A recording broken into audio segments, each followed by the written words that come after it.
Prabhupada. In Bhagavad Gita, the personality of Godhead himself certifies the material world as an impermanent place that is full of miseries.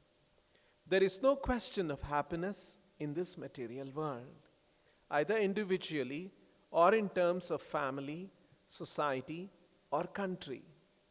If something is going on in the name of happiness, that is also illusion. Here in the material world, happiness means successful counteraction to the effects of distress. The material world is made that unless one becomes a clever diplomat, his life will be a failure. Not to speak of human society, even the society of lower animals, the birds and bees, cleverly manages its bodily needs of eating, sleeping, and mating.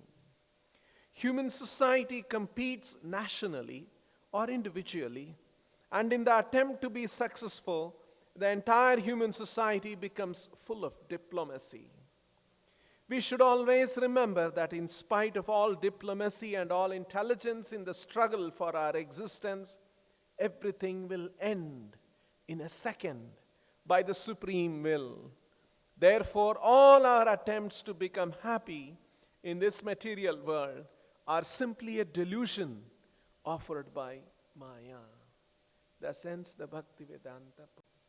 So we are reading in this chapter of the Srimad Bhagavatam, Lord Kapila explaining to his mother about the situation of an attached householder, a conditioned soul who becomes absorbed in material activities and what goes on in his life. And in this particular verse, today's verse, we are reading, Gruheshu kuta dharmeshu dukkha tantreshvatandritaha. Atandritaha means to be attentive, to be focused on, to be absorbed in. So he is atandritaha, gruheshu atandritaha. He is absorbed, he is focused on his family life. And what is the nature of that family life? Dukkha tantreshu. It is simply bringing miseries to him, but he cannot make out. He's so deluded. And in the midst of all such miseries, dukkha tantreshu, he is engaging in kuta dharmeshu, in all kinds of diplomacy, in all kinds of falsehood, trying to manipulate things around him just to become happy. So, gruheshu kuta dharmeshu dukkha tantreshu atandritaha kurvan dukkha pratikaram. And what is he engaged in? He's constantly engaged in dukkha pratikaram.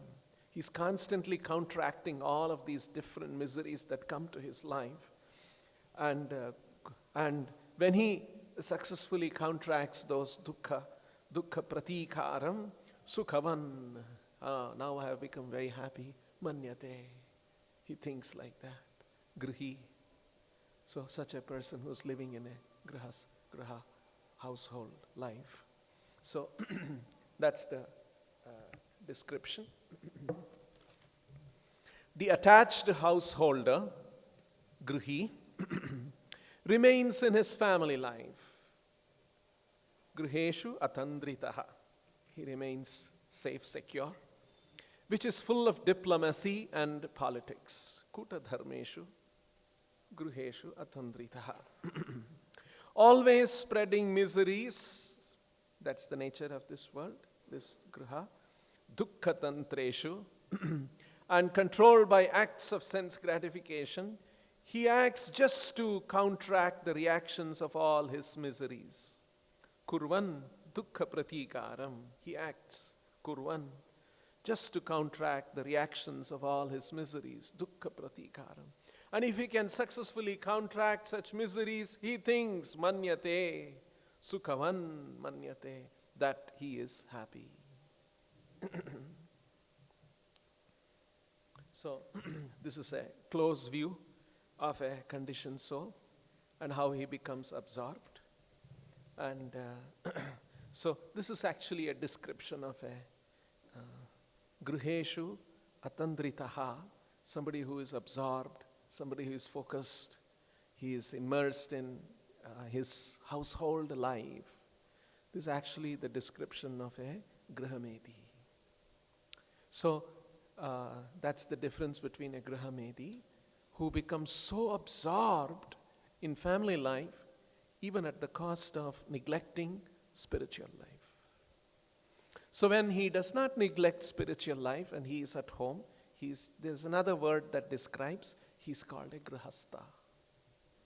So that's why it is called a grhasta ashrama. Ashrama means where spiritual life is in the focus. So he is living in a gruha. Grhasta means in a house, living in a house. But he is focused on spiritual life. So that's called a grhasta ashrama. When such focus in spiritual life is not there, but he is simply, like it is described here, gruheshu atandritaha, simply absorbed in such activities of household life, dukkha pratikaram kuta dharmeshu sukhavan sukhavat manyate, then this is a description of a grihamedi. So now, if the difference is like this, grihasta is somebody who is absorbed in spiritual life. So how does he conduct his material activities? He has got children, he has got a job, he may have some family obligations and all of those kind of things. How does he do all of that but still remain focused in spiritual life? So Prabhupada has given a nice example. Prabhupada cites that acharyas have given an example. And the example is a very unusual example. Sometime once I gave this example to a small gathering of family members and they got a little offended. But anyway, this is the example given by the acharyas. So there was a woman, she was married and she had husband, children, and she had a house to take care of. She was a homemaker. But somehow she had fallen in love with another man outside marriage. This is what was disturbing. So anyway, it's an example. It's meant to convey, and it is very profound. It's got a very interesting perspective that this example brings out. So she was attached to, she had a lover outside of marriage, and the husband, the children, nobody knew about it. So it was very confidential, secret. And she didn't want anyone to know about it. And so she would take care of the house very, very meticulously. When the husband comes, he will see the house is very clean and his favorite food has been prepared. And when he comes, she smiles at him, greets him, serves good food. And children come home. She's very attentive to the children, to the needs of the children, all of that. So while she is doing all of that, her actually heart, her mind, her thoughts are about the lover. So even while she is cooking, taking care of the house, she is absorbed in thoughts of her lover. And to see that nobody comes to know of it, she never neglects any of the household activities. So this is the example that Srila Prabhupada cites. So we should be like that. Prabhupada said about how a grhasta, how a person should lead his life. He can be very attentive to all of the demands and responsibilities of his life. Family, children, wife, household. But all the time, he must be absorbed in thinking about the lover, in our case, the Supreme Lord Krishna.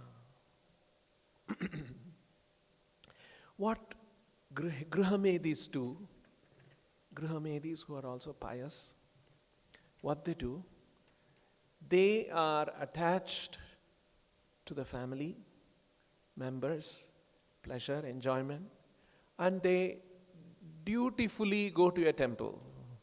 They change their role. Actually, the instruction is that we should do the duty to the family and be attached to Krishna, but they do the reverse. They're very attached to everything. Some son goes away somewhere, they cry, so much tears and all of that. Attached to all those things. But are they pious people? Yes, we also go to temple. We go every Sunday. Once in a month we go. Once in 2 years we go. Oh, whatever they have fixed in their life. Very dutifully we go. So they have switched the roles. That's the difference between a grhasta and a grahamedi. Because a grhasta, somebody who has understood the importance of spiritual life, he knows that is the purpose of life, that is the goal of life, to understand. Now let's see. Another interesting concept here in this verse is dukkha pratikaram. Actually, our life is constant battle of dukkha pratikaram. Why does somebody get educated? The greatest motivation is that if you get educated, you go to school, you go to a good school, go to a good college, got good grades, good degrees, you'll get good job. And when you get good job, you'll have money, so you can counteract the miseries. So nearly 25 years of life goes on, dukkha pratikaram, to counteract the miseries of life. And after that, career. Oh, I must grow higher and I'll get a bigger job, bigger position, bigger title and more money. Again, for what? Dukkha pratikaram. If I have more money, I can more effectively counteract the miseries. And then they get married and have children. Loneliness, old age, what will happen? Somebody should be there to take care. Dukkha pratikaram. See, all along, dukkha pratikaram. And then if somebody becomes a politician, or somebody becomes an activist, somebody becomes a social worker, even then, they are also working on dukkha pratikaram of others. You see, constantly, this is the nature of this material world. Dukkha is always there. And dukkha pratikaram is what we become preoccupied with.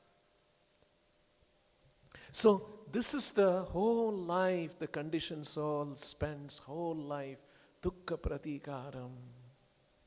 But he never succeeds, because final one blow comes, biggest dukkha, and he's out. End of all his dukkha pratikara activities, goes to another situation, and again begins another set of dukkha pratikaram activities.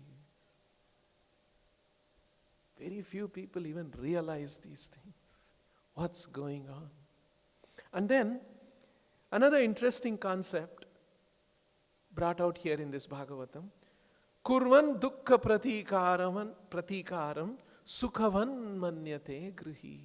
And when he succeeds a little bit of counteraction of the miseries, he feels happy. In fact, Prabhupada explains this. Actually, there is no pleasure in this material world.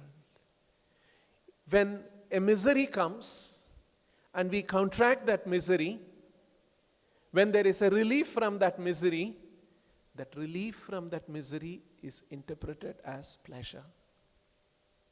And then that pleasure lasts for a while. Very soon another misery takes over and we start working on that. Just like, say, for instance, when you have a high temperature, right? We have all sometimes felt fever, had experienced fever. 104 degrees, 103 degrees. Oh, body pain and miserable. And then we go to your doctor and the doctor gives some medicine, and over a period of a short while, the fever comes down and you become healthy. Just like we are all sitting here now. I don't think anybody's having high fever now. That's why we are all sitting. But the fact that we don't have fever itself is not giving us pleasure. When fever was there, when we counteracted that fever, dukkha pratikaram sukhavan manyate. So the apps, just like, so for instance, you have a back pain. Oh, back pain, I can't sit, I can't to lie down, this, that. And then after a little while, maybe the back pain goes away. I'm sure most of us are not having back pain, fortunately. But the very absence of back pain is not giving some new pleasure for us. That's why we are looking for new pleasures, because some other misery is bothering us and we are trying to counteract that. Some hunger maybe, sleeplessness maybe, or whatever. And we are trying to counteract that. So, dukkha pratikaram. That's why Chaitanya Charitamrita explains very nicely. Kabhu swarge uthaya, kabhu narake dubhaya. Dandya jane raja yena nadite chubhaya. It's very interesting.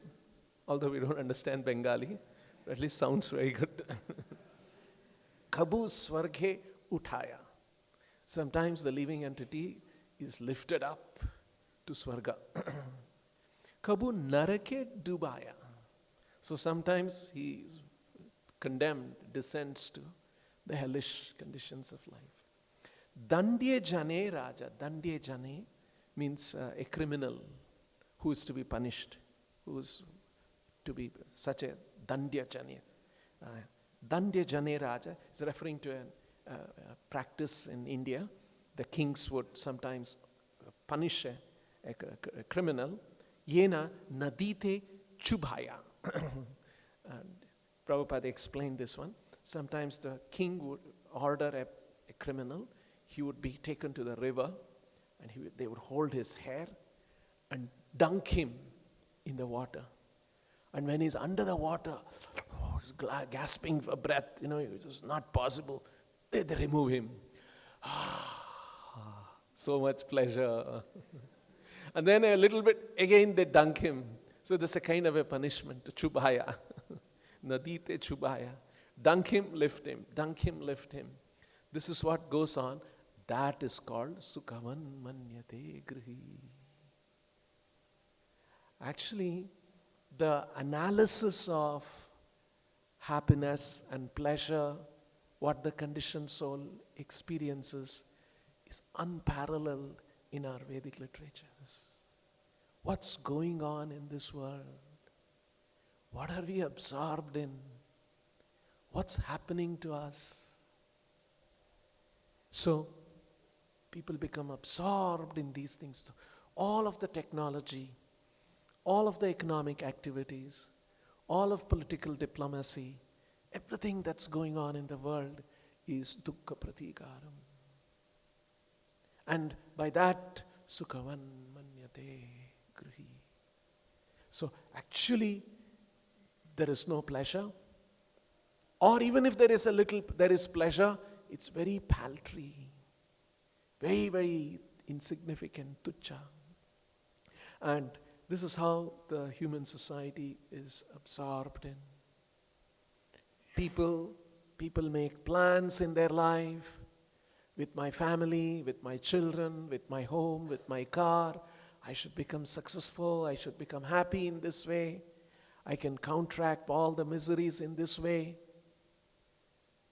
So people become very, very absorbed in this. They hardly think, what is life about? What is going on in our life? Now, to transform, to reform such a conditioned soul who is normally absorbed, and to do all of these things, what does he do? Kuta dharmeshu. He also indulges in falsehood, tricks people, covers up something, tells lies, dishonest means, all kinds of things by which he becomes implicated in sinful activities, all for the sake of overcoming the miseries and becoming happy, which he never succeeds ultimately. So, when the conditioned soul is in this kind of a state, to gradually transform him, that is the purpose of Vedic culture. All of the Vedic instructions is meant to reform and transform such a conditioned soul, thinking that this material world is everything, my senses, my pleasure of my senses is everything. Somebody who is absorbed in such a thing, how to transform that person? And Chaitanya Mahaprabhu taught this, gave this kind of a perspective, gave a certain framework to understand what is Vedic knowledge. Because Vedic knowledge, its varieties of knowledge are there. But how does it all fall into? Is there a internally consistent and a coherent perspective we can get out of it? Or it is all contradictory? Just like very soon we are going to have Kumbh Mela, and some of you will get opportunity to go and see Kumbh Mela. You'll see all kinds of sadhus there. And some fully dressed, some partially dressed, some fully naked, and different kinds of tilak and this and that and all of that. Somebody goes there, you will see such a supermarket of Hinduism. One will think, what is going on here? What's all this? One can get very, very, very confused about it. So one may think, is there some order to all of these? Or it's all anyone, everyone having their own idea? Is there some order to this? Actually, there is order. But it's very difficult to figure that out. That's why Chaitanya Mahaprabhu gives this framework. He says, broadly, all of this Vedic knowledge can be divided into 3 categories. One is called the Karmakanda. Second is called the Ghanakanda. The third is called the Upasana Kanda. Karmakanda is a person like this, intent on sense enjoyment. He is given a certain activity, recommended to do certain activities, by which he will get some punya, and he can enhance and amplify his material enjoyment. A large portion of the Vedic literatures are Karmakanda, and a large portion of the human population will be Karmakanda. So that is the nature. But then in the Srimad Bhagavatam, because dharma projita kaitavotram paramo nirmatsaranam satam. This was the promise of Veda Vyasa in the very beginning of Bhagavatam. I shall teach you the highest dharma, free from all cheating.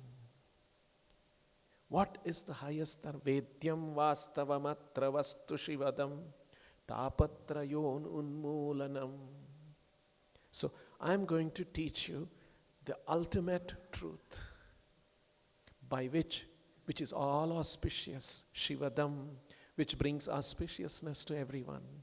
Tapatraya unmoolanam, and it can uproot all miseries.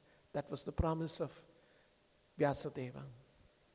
So it's very nicely explained in the 5th canto and 6th canto of the Srimad Bhagavatam. 5th canto, end of 5th canto. Shukadeva Goswami is speaking to Parikshit, and he explains to Parikshit about the different hellish conditions of life and how the living entity who is involved in sin has to suffer there. Actually, Parikshit is always overcome by compassion when he hears that living entities have to go through all of that. So he asks his spiritual master, Shukadeva Goswami, these are the difficult miseries one goes through. How does one counteract that? What is the prayaschitta? How does one counteract that? And so Shukadeva Goswami says, there are so many activities by which you can counteract. They are called the punya karma. You do one punya, if you have suffering in one way, there's one punya karma recommended by which you can overcome that. So there are many, many karmas like that. So he was recommending the Karmakanda section. Shukadeva Goswami. Prabhupada writes, Acharyas write, Shukadeva Goswami was testing Parikshit. Let's see whether this will be good for him. He will happily accept that. That's the nature. Because in this world, people are so absorbed in enjoyment, they are hardly looking for an ultimate solution. They have not realized That how many miseries I'm going. Sometimes, like for instance, suppose you are in a place, it's too much noise. And somebody is trying to tell you something very important here. I want to give you, I've kept one check for you, 1 crore rupee, but too much noise, you cannot hear. Right? We cannot too much. So in the same way, the conditioned soul, his plans and his aspirations and his passion and his desires, so much noise going on in his head. Even though the Vedic literatures are saying Sarva Dharman Parityajya Mamekam, he cannot hear. He cannot understand. So too much Rajoguna, Tamoguna, he cannot, there is no receptivity. So Shukadeva Goswami was testing, what will Parikshit Maharaj say? Let's see, there are so many punya karmas are there. You do that papa and you are suffering, you do another punya.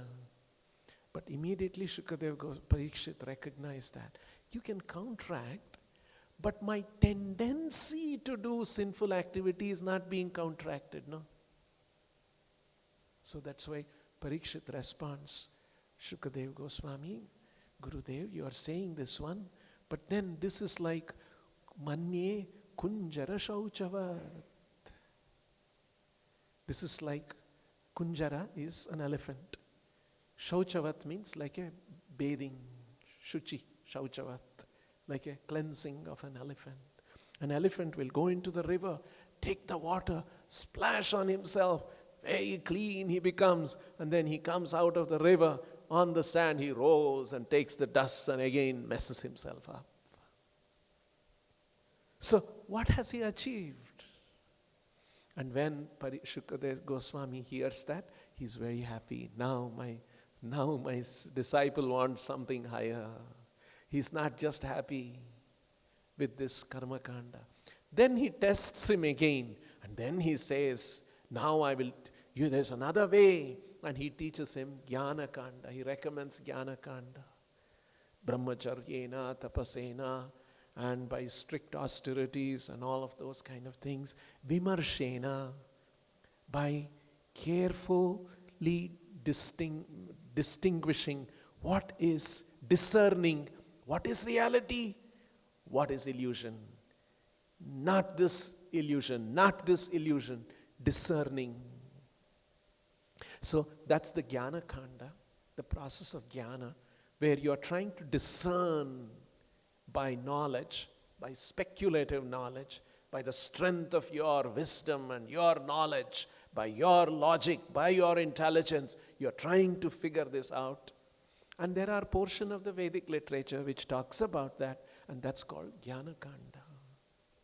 Usually Ghanakanda comes up to the level of beginning of transcendence, and that's Brahman. And how we are that Brahman, Aham Brahmasmi. But there is a possibility one will just stay there and think that I am Brahman, but that's not the ultimate thing. So when Parikshit Maharaj hears that one, that also Parikshit is not satisfied. And he says, this is like Venu Gulmam Ivanalaha. Venu means a bamboo. There is a bamboo grove, and sometimes in summer there is fire, and the entire bamboo grove gets burnt. And you don't see any more bamboos there, it's all ashes. But then just wait for a little while, when it rains, once again the bamboo shoots come up. Because there are roots are still there. Bamboo roots are there. So Ghanakanda also cleanses, brings about a little bit of a purification and gives him a glimmer of spirituality. But that's not everything. Still the inclination for sin, for enjoyment, for pleasure, seeking pleasure independently still exists in the form of the roots of the bamboo shoot. It's just a matter of time. Temporarily it has been mitigated, but once again they will come up. So Ghanakanda is not the ultimate solution. And then Shukadeva Goswami recommends the third step, the Upasana Kanda, which is bhakti. And for that, he says, Kechit kevalaya bhaktya. Only a few people, largely Karmakanda will satisfy them. And a few of them, they will move further, higher than Karmakanda, Ghanakanda. But even many of them will get satisfied with that. Kechit kevalaya bhaktya vasudeva parayanaha. Agham dunvanti kartsnena. So, kartsnena dunvanti. Completely it eradicates. Agham. Agham means sin, including the cause of sin, which is ignorance. It agham dhunvanti kartsnena niharam iva bhaskaraha. Nihara means fog. Bhaskara means when the sun rises, the fog dissipates completely. And in fact, the acharyas further describe, it does not require midday sun to dissipate niharam. Just the twilight is enough. The niharam iva bhaskaraha. The fog gets dissipated. So, just a beginning of devotional activities can mitigate all of these things, because bhakti, when we do further, not only clears up all these things, but bhakti upajaya, bhava upajaya, Krishna bhava upajaya, it awakens our love for Krishna. So this is the whole perspective. This is what the Vedic literatures are all about. So different people, according to their inclination, according to what they are looking for, there are various prescriptions in the Vedic literatures, but very, very few people. That's why it is said, Kechit kevalaya bhakti. Kevala bhakti means unalloyed devotion. Single pointed devotion. Mamekam sharanam raja. So, Bhaktisiddhanta Saraswati Thakur Prabhupada explains, used to give an example. Suppose there is a boil. Boil is very painful. When the boil is very painful, one solution is you can blow and then some relief you will get. Karmakanda relief is like that. You stop blowing, again it pains. It's very, very feeble relief. But some people are like that, they only want that much. Then the next one is, there is some boil and then somebody will say, no, there is some Ayurvedic, some leaf is there. You dip the leaf in water and then place it on that. Some cooling you will get. That's like the Ghanakanda. So even that will not completely satisfy. The third one is to go to your doctor and the doctor says, no, don't worry. So one small little bit of an operation, a surgical thing, I'll just uproot it. Oh, it'll pain. No, don't worry. And then he'll do a small surgery, a little bit, and then uproots it. Tapatraya unmoolanam. So this is the complete mitigation, but most people are not ready for it. Kechit kevalaya bhaktya. Most people just are satisfied with Karmakanda. This is the complete picture of Vedic wisdom. And this is the framework that Chaitanya Mahaprabhu gives. And this degree of clarity, very, very, very few people have in this world. Even in our country, even among the followers of Hinduism, very, very few people have this degree of clarity. Even among the Vaishnava traditions and scholars, very few people have this degree of clarity. What's all about? What is all this Vedic literature about? So we are very fortunate how Srila Prabhupada has presented it so sweetly, so clearly. Somebody who has read Prabhupada's books, you read any other book or even Vedic literature, you read, never be satisfied. Because the degree of clarity and that the way Prabhupada is very special Acharya, empowered to present these Vedic conclusions in a very coherent and a very cogent manner in English language for the benefit of the whole world. We'll stop here. Grantaraj Srimad Bhagavatam ki, Srila Prabhupada ki jai.